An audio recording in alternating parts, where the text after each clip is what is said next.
Thank you so much, Mr. Chairman, and thank you very much for the witnesses for joining us here today.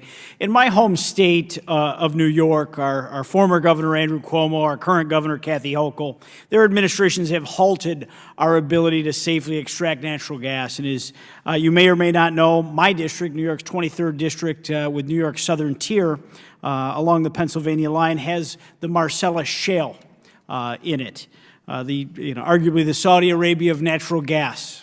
That straddles the New York and Pennsylvania line. And while New York state policy has crushed my district's ability to create jobs and opportunity and lower natural gas costs, the Pennsylvania economy has been transformed in some formerly depressed areas of that state.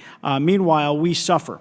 And I want to take some time to look at the Biden administration. Ms. Gunasekara, we have heard talk of the Biden administration looking towards mass electrification of the energy grid. Now, just last December, Western New York was hit with some of the worst blizzards the U.S. has ever seen, the deadliest storm I've ever lived through, and I'm from Buffalo. The storm left thousands without power and nearly 50 dead. In your opinion, does mass electrification of the energy grid pose any risk to the American people? Yeah, absolutely. I think putting too many eggs in any one energy basket is an irresponsible approach to the importance of energy policy.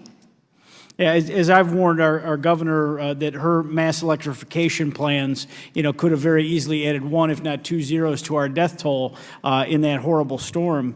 We need to take moments like that to reevaluate this path that we're on. Dr. McPherson-Smith, would greater domestic production of natural gas reduce the price of energy across the nation? Absolutely. Now, would the jobs created by domestic production of oil and natural gas benefit Americans and the economy as a whole? I believe so. And lastly, the Inflation Reduction Act, it provides billions to fund green energy initiatives, but are those initiatives actually bringing down the price of energy, in your opinion? I mean, again, I believe it's perhaps too early to say. Again, inflation and energy inflation remains above what we encountered when President Biden first took office. Yeah, I mean, my constituents, have seen drastic increases in the cost of propane and home fuel oil, as well as, their electric bills this year. It's been a very difficult winter for, many of, especially the lower income or fixed income seniors that live in my district. I'm a supporter of an all of the above energy approach. However, right now, I don't think that we're in the position to shut off fossil fuel exploration. At this point, Dr. McPherson, there's been a lot of things posed to you. If you'd like to take any time to kind of elaborate on other points, I would welcome you to do so.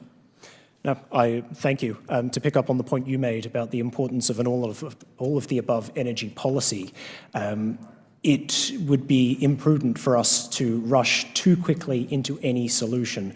We know that energy policy needs to be nuanced. Energy policy cannot follow a one-size-fits-all approach for the diversity that we see across our country.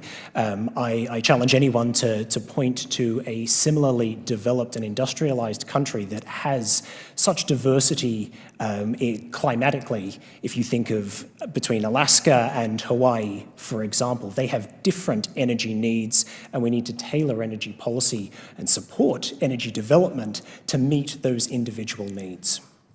I think it's a sad moment in our country when our American president goes on bended knee to the Saudis and OPEC nations to beg for more oil, when we have the opportunity to explore more energy right here at home, and H.R. 1 will get us on the right direction to do this. I mean, Americans don't want handouts for the government. They just want a fair shake, and they want the opportunity to make ends meet. And greater domestic production of an all-of-the-above strategy, whether it's natural gas or oil or any of the other opportunities that we have to create fossil fuels here at home, will do just that. So I thank you very much for your time and your testimony, and I yield back, Mr. Chairman.